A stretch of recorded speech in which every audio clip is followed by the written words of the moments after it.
Hello everyone, this is Pushpa from ஜெட்ரிஸ். இன்றைக்கி என்ன பார்க்க போகிறோம் பார்த்தீங்கன்னா, மார்க்கெட் எப்படி முடிஞ்சிருக்குன்றதை பார்க்கலாம். ஃபஸ்ட்டு பார்த்தீங்கன்னா நிஃப்டி பார்த்தீங்கன்னா இன்றைக்கி ஒரு நல்ல செல்லிங் வந்திருந்தது. ஸோ பேங்க் நிஃப்டி பார்த்தீங்கன்னா நேற்று நம்ம போட்டு வந்ததெல்லாம் பார்த்தீங்கன்னா பர்ஃபெக்டாக ரெஸ்பெக்ட் பண்ணியிருந்தோம். ஸோ அதை பற்றி பார்ப்போம். ஃபஸ்ட்டு பார்த்தீங்கன்னா நிஃப்டி பார்த்துருவோம். நிஃப்டி பார்த்தீங்கன்னா இன்றைக்கி காலையில் நல்ல ஓப்பனிங் இறங்கலாம். ஸோ இறங்கிட்டு நல்ல ஒரு இறக்கும். அதுக்கப்புறம் ஆஃப்டர்நூன் பார்த்தீங்கன்னா நல்ல ஒரு சைட்வேஸ் போயிட்டு இருந்தது. ஸோ நாளைக்கு பார்த்தீங்கன்னா இந்த நிஃப்டி 22,240 உழைச்சானா நாளைக்கு புட் ஆப்ஷன் போய் பாருங்கள். ஒரு நல்ல ஒரு இது பண்ணலாம். ஒரு 125 பாயிண்ட்ஸ் படிக்கலாம். கண்டிப்பாக இதை ரெஸ்பெக்ட் பண்ணும். இங்கேருந்து பார்த்தீங்கன்னா பர்ஃபெக்டாக ரெஸ்பெக்ட் பண்ணியிருக்கும். ஸோ நாளைக்கு இதை உழைச்சானா போங்க. ஸோ இன்றைக்கி அதேமாதிரி பார்த்தீங்கன்னா பேங்க் நிஃப்டி நம்ம நேற்று யார் வீடியோ பார்த்தோன்னு தெரியல, கரெக்டாக பார்த்தீங்கன்னா இந்த இது சொல்லியிருப்போம். இந்த 48,675 உழைச்சா இது போங்க அப்படின்ட்டு புட் ஆப்ஷன் போங்கன்னு சொல்லியிருப்போம். ஸோ நான் இன்றைக்கி பார்த்தீங்கன்னா ஆஃபீஸ் லேட்டாக வந்துட்டேன். ஸோ அதனால் என்னால் இருக்க முடியல. ஸோ இங்கேருந்து பார்த்தீங்கன்னா ஒரு 400 பாயிண்ட் நம்ம பிடிச்சிருந்துருக்கலாம். ஸோ இருந்ததும் கண்டிப்பாக போட்டிருப்பேன் இது. ஸோ நாளைக்கும் ஒரு இது இருக்குது. நாளைக்கும் இந்த ப்ரீவியஸ் ஹை லோ உடைச்சானா கண்டிப்பாக அங்கேருந்து ஒரு ஃபால் இருக்குது. ஸோ இது வரைக்கும் போகிறதுக்கு வாய்ப்பு இருக்குது. நாளைக்கு ஒரு 400 பாயிண்ட் இருக்கும். ஸோ இந்த ட்ரெண்ட்லைன் போட்டிருக்கேன்ல, இதை அப்படியே ஸ்க்ரீன்ஷாட் எடுத்து வச்சுக்கோங்க. கண்டிப்பாக உங்களுக்கு ஹெல்ப் பண்ணும். ஸோ நெக்ஸ்ட்டு பார்த்தீங்கன்னா எஃப்எம்சிஜி பார்த்துருவோம். எஃப்எம்சிஜி எப்போதுமே பார்த்தீங்கன்னா பிரேக் அவுட் ஆகிருக்கான். எப்போல்லாம் நிஃப்டிக்கு பிரச்சனை வருதோ, எப்போல்லாம் பேங்க் நிஃப்டி பர்ஃபார்மன்ஸ் பண்ணாமல் அண்டர் பர்ஃபார்மன்ஸ் பண்ண ஆரம்பிக்குதோ, இல்லைனா கரெக்ஷன் ஏற்படுறதோ, அப்போல்லாம் பார்த்தீங்கன்னா எஃப்எம்சிஜி பர்ஃபார்மன்ஸ் பண்ண ஆரம்பிச்சிருவோம். ஸோ இன்றைக்கி பார்த்தீங்கன்னா நல்ல ஒரு பர்ஃபார்மன்ஸு 1100 பாயிண்ட்டு சரியான இது ஃபோக்கஸ் பண்ணுங்கள். இதில் இருக்கக்கூடிய ஸ்டாக்லாம் ஃபோக்கஸ் பண்ணுங்கள். நேற்று நம்ம சொல்லியிருந்தோம் எஃப்எம்சிஜி பிரேக் அவுட் ஆகும்ட்டு. எப்படி சொல்லியிருந்தோம் பார்த்தீங்கன்னா, இன்னும் ரொம்ப நாளாக ஃபாலோ பண்ணிகிட்ருக்கோம். நான் தான் உங்கள்கிட்ட சொல்லியிருந்தேன்ல, அனலைஸ் பண்ணுறதை விட ட்ராக் பண்ணுறது ரொம்ப ரொம்ப முக்கியம். ஸோ அதில் ஒரு பெனிஃபிட் தான் இந்த ஒரு பெனிஃபிட்டு. இந்த வரைக்கும் இன்றைக்கி மட்டுமே பார்த்தீங்கன்னா 1000 பாயிண்ட்டு. ஸோ இதில் இருக்கக்கூடிய சில செக்டர் ஸ்டாக்லாம் பிரேக் அவுட் ஆகிருக்கு. ஸோ அதெல்லாம் பற்றி நம்ம பின்னாடி பார்ப்போம். அந்த மெக்டானல்ட் பார்த்தீங்கன்னா லைட்டாக இன்றைக்கி ஒரு ரீட்ரேஸ்மெண்ட் மேலே ஆகிருக்கான்.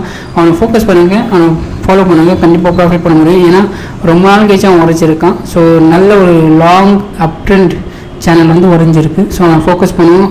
பின்னாடி பார்ப்போம் அவனை பற்றி என்ன நடக்குதுன்றது. ஸோ எஃப்எம்சிஜியில் இருக்கக்கூடிய ஸ்டாக்லாம் பாருங்கள். எக்ஸாம்பிள் பார்த்தீங்கன்னா பிரிட்டானியா அதுமாரி ஸ்டாக்லாம் பாருங்கள். ஸோ அதை ட்ராக் பண்ணுங்கள், நல்லா ப்ராஃபிட் பண்ண முடியும். நெக்ஸ்ட்டு பார்த்தீங்கன்னா பிஎஸ்சி பேங்க் இன்றைக்கும் நல்ல ஒரு செல்லிங் பிஎஸ்சி பேங்க்கில். ஸோ சரியான செல்லிங் வந்திருக்கு. எஸ்பிஐ இன்றைக்கும் இறங்கியிருக்கான். ஸோ பார்ப்போம், ட்ராக் பண்ணி நம்ம கண்டிப்பாக ப்ராஃபிட் பண்ணுவோம். ஸோ வீடியோ தொடர்ந்து பாருங்கள். அதில் பார்த்தீங்கன்னா கண்டிப்பாக ஒரு மிகப்பெரிய ஒரு ப்ராஃபிட் இருக்குது. வெயிட் பண்ணுவோம், பார்ப்போம் என்ன நடக்குதுன்னு பார்க்கலாம். நெக்ஸ்ட்டு பார்த்தீங்கன்னா நம்மளோட ட்ராக்கிங் ஸ்டாக் அந்த 3வது சிங்கிள் இதுவாகிட்டு இருக்குது. ஸோ ஃபஸ்ட்டு, செகண்ட், தேர்டு, ஃபோர்த்தில் உரைக்கிறதுக்கான வாய்ப்பு இருக்குது. அதே நேரத்தில் ரிசல்ட்டும் வந்துடும். ஸோ பார்ப்போம் என்ன நடக்குதுன்னு பார்க்கணும். நம்மளுடைய வேலை ட்ராக் பண்ணுறது, பர்ஃபெக்டாக ட்ராக் பண்ணுவோம். ஸோ நெக்ஸ்ட்டு பார்த்தீங்கன்னா பேங்க் ஆஃப் மகாராஷ்டிரா இந்த ட்ரெண்ட்லைன் டச் பண்ணுறதுக்கான வாய்ப்பு நாளைக்கு அதிகம். ஸோ பார்ப்போம் என்ன நடக்குதுன்னு பார்க்கலாம். அதேமாதிரி இங்கேருந்து ஒரு ட்ரெண்ட்லைன் பாஸ் ஆகிட்டுருக்கு. ஸோ இதை பர்ஃபெக்டாக பார்த்தீங்கன்னா டச் பண்ணிவிட்டு இங்கே ஒரு டச் ஆகிருக்கு, இங்கே ஒரு டச் ஆகிருக்கு. நெக்ஸ்ட்டு இது நடக்கிறதுக்கு வாய்ப்பு இருக்குது. ஸோ இங்கேருந்து பவுன்ஸ் பேக் ஆகி இங்கேருந்து போகிறதுக்கு வாய்ப்பு இருக்குது. ஸோ நெக்ஸ்ட்டு இங்கேருந்து பவுன்ஸ் பேக் இங்கே ஆகிட்டு இங்கே இதுவாகும்போது பிரேக் அவுட் ஆகிடுச்சுன்னா ஃபோக்கஸ் பண்ணுங்கள். ஒரு 10% ப்ராஃபிட் பண்ணலாம். கண்டிப்பாக ப்ராஃபிட் பண்ணலாம். ஆனால் எடுப்பே இருக்கும்போது நான் உங்களுக்கு சொல்கிறேன். நெக்ஸ்ட்டு பார்த்தீங்கன்னா பேங்க் ஆஃப் பரோடா. ஸோ அவன் பர்ஃபெக்டாக டச்சை பண்ணியிருக்கான். ஸோ லைட்டாக அட்ஜஸ்ட்மெண்ட் பண்ணிங்கன்னா இதுவாக இருக்குது. ஸோ நெக்ஸ்ட்டு சப்போர்ட் பார்த்தீங்கன்னா இங்கே தான் இருக்குது. ஸோ வளைச்சானா அதுக்கப்புறமா அவன் ஒன்றும் பண்ண முடியாது. ஸோ அது அப்படியே போயிட்டுருக்கோம். ஸோ பார்ப்போம் நெக்ஸ்ட் என்ன நடக்குதுன்னு பார்க்கலாம். நெக்ஸ்ட்டு பார்த்தீங்கன்னா பேங்க் ஆஃப் இந்தியா அவனும் நல்லா தான் இருக்கான். ஸோ பார்க்கலாம், இந்த ட்ரெண்ட் டச் ஆகி பவுன்ஸ் பேக் ஆக பார்க்கலாம். அதே நேரத்தில் அங்கே நம்மளுடைய பிஎஸ்சி பேங்க்கும் பவுன்ஸ் பேக் ஆகும். ட்ராக் பண்ணுவோம், பார்ப்போம். நெக்ஸ்ட்டு பார்த்தீங்கன்னா ஐஓபியும் பாருங்கள் கிட்டத்தட்ட அப்படி தான் இருக்கான். ஸோ லைட்டாக அட்ஜஸ்ட்மெண்ட் பண்ணோம்னா லைட்டாக ஒரு இது வந்துருக்கு. சப்போர்ட் பார்த்தீங்கன்னா இந்த தான் 60 தான். ஸோ பார்ப்போம் என்ன நடக்குதுன்னு பார்க்கலாம். நெக்ஸ்ட்டு பார்த்தீங்கன்னா யூகோ பேங்க் அவன் பிரேக் ஆகியிருக்கான். ஸோ லைட்டாக அட்ஜஸ்ட்மெண்ட் பண்ண முடியுமா பார்க்கலாம்.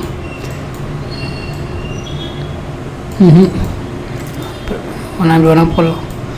நெக்ஸ்ட்டு பார்த்தீங்கன்னா இதுதான் உங்களோட சப்போர்ட்டாக இருக்கும். இல்லைனா இதுக்கு முன்னாடி இது சப்போர்ட்டாக இருக்கும். சப்போர்ட்டில் தான் இருக்கான். ஸோ எப்படின்னு இருக்குன்னு பார்க்கலாம். பார்ப்போம் என்ன நடக்குதுன்னு பார்க்கலாம். நெக்ஸ்ட்டு பார்த்தீங்கன்னா எரிடா நீ வந்து இந்த பிரேக் ட்ரெண்ட்லைன் வந்து பிரேக் அவுட் ஆகிருக்கான். ஸோ நெக்ஸ்ட்டு சப்போர்ட் பார்த்தீங்கன்னா இதுதான் ப்ரீவியஸான அந்த சப்போர்ட் இருக்குல்ல அதை தான் போட முடியும். ஸோ அது பார்த்துப்போம், சரி என்ன இருக்குதுன்னு பார்க்கலாம். நெக்ஸ்ட்டு பார்த்தீங்கன்னா NBCC அவனும் செல்லிங் வந்திருக்கான், சப்போர்ட்டில் தான் இருக்கான். பார்ப்போம், பர்ஃபெக்டாக இதுவாகிருப்பான் பாருங்க. நாளைக்கு என்ன நடக்குதுன்னு பார்க்கலாம், ஏன் பார்ப்போம். விபோர் அவனும் சைட்வைஸ் போயிருக்கான், பரவாயில்ல, இறங்கலை, அந்தளவுக்கு இறங்கலை. ஸோ அந்த பேட்டர்னுக்குள்ளேயே தான் இருக்கான். ஸோ அதனால் பார்க்கலாம். நெக்ஸ்ட்டு ESAF ஸ்மால் கேப் இவன் லைட்டாக ட்ரெண்ட்லைன் இதுவாக இருக்கான், க்ராஸ் ஆகிருக்கான். ஸோ அட்ஜஸ்ட்மெண்ட் பண்ணால் இப்படி வரும். நெக்ஸ்ட்டு பார்த்தீங்கன்னா யுனைடெட் ஸ்பிரிட்ஸ், மெக்டானல்ட்ஸ் சொல்லியிருந்தேன்ல. ஸோ ட்ராக் பண்ணதில் இன்றைக்கி இன்ட்ராடேயில் ட்ராக் பண்ணியிருந்தோம். ஸோ அதில் பார்த்தீங்கன்னா லைட்டாக உள்ளே வந்திருக்கு, உள்ளே க்ளோசிங் வச்சுருக்காங்க. ஸோ ஆனால் FMCG வந்து பிரேக் அவுட் ஆகிருக்கான், அதனால் நம்ம கொஞ்சம் கான்ஃபிடென்ட்டாக இருக்கலாம். பார்ப்போம் என்ன நடக்குதுன்னு பார்க்கலாம். இதுதான் அவனுக்கான அடுத்த சப்போர்ட்டாக இருக்கணும். ஸோ அதுலேருந்து பவுன்ஸ் பேக் ஆகிறதுக்கு வாய்ப்பு இருக்குது. அதேமாதிரி நிஃப்டி பார்ப்போம், நிஃப்டி ஐடி பார்ப்போம். நிஃப்டி ஐடி பார்த்திங்கன்னா ஒரு இதுவாக தான் இருக்குது. ஸோ சைட்வேஸ் தான், பார்ப்போம் என்ன நடக்குதுன்ட்டு. எப்போல்லாம் நிஃப்டிக்கு ஆபத்து வருதோ அப்போல்லாம் பார்த்தீங்கன்னா FMCG பர்ஃபார்மன்ஸ் பண்ணுவான். எப்போல்லாம் FMCGக்கு இதுவாகுதோ அப்போ ஐடி பர்ஃபார்மன்ஸ் பண்ணுவான். ஸோ இவனுக்கு பார்த்தீங்கன்னா எல்லாருமே பர்ஃபார்மன்ஸ் பண்ண ஆரம்பித்தாங்க. பார்த்தீங்கன்னா எக்ஸாம்பிள் பார்த்தீங்கன்னா Nifty IT, Nifty FMCG, Nifty metal, Nifty oil and gas, இவனுக்கு எல்லாருமே பர்ஃபார்மன்ஸ் பண்ண ஆரம்பித்தாங்கன்னு வச்சுங்களேன், பயங்கரமாக போகும். அதை பற்றின ஒரு வீடியோ வந்து நான் போடுறேன். எல்லாமே பர்ஃபார்மன்ஸ் பண்ண ஆரம்பித்தா அன்றைக்கி மார்க்கெட் வந்து எப்படி இருக்குன்றது உங்களுக்கு ஒரு சர்ச் வீடியோ போடுறேன். ஸோ பார்ப்போம். இன்றைக்கும் விக்ஸ் வந்து மேலே போயிருக்கு, அதுவும் ப்ரீவியஸ் ஐ வேறு உரைச்சிருக்கான். இந்த எலெக்ஷன்றனால ஹை வோல்டாலிட்டிக்காக அது போகுதான்னு தெரியல, பார்ப்போம் என்ன நடக்குதுன்னு பார்க்கலாம். நெக்ஸ்ட்டு பார்த்தீங்கன்னா ஆர்விஎல் பார்த்தீங்கன்னா நான் ட்ரேட் எடுத்திருந்தேன். ஸோ அதில் கொஞ்சம் ப்ராஃபிட் ஆகலை, ஸோ லாஸ் தான் இருந்தேன். ஏன் பார்த்தீங்கன்னா இது ஒரு ரைட் ஹெட் ஷோல்டர் மாதிரி வந்திருக்கு, ஹெட் அண்ட் ஷோல்டர் பேட்டர்ன் மாதிரி வந்திருக்கு. ஸோ இங்கேருந்து பார்த்தீங்கன்னா இங்கே ஒரு இது ரைட் ஷோல்டரு, இங்கேருந்து இப்படி போட்டிங்கன்னா பர்ஃபெக்டாக வந்துட்டு இறங்கிறதுக்கு வாய்ப்பு இருக்குது. ஸோ பார்ப்போம் இது பர்ஃபெக்டாக வருதான்ட்டு. இங்கே வரும்போது பவுன்ஸ் பேக்கில் நான் ஒரு கொஞ்சம் ப்ராஃபிட் பண்ணுவேன், பார்ப்போம் அது என்ன நடக்குதான்றது பார்க்கலாம். ஸோ 13,000 லாஸ் இருந்தது. ஸோ அதை பற்றி ஒரு வீடியோ போடுறேன் என்ன நடந்ததுன்ட்டு. இதுதான் இன்றைக்கி பார்க்க வந்தது. இவ்வளோ நேரம் இந்த வீடியோ பார்த்ததுக்கு தேங்க்ஸ் ஃபார் தட்.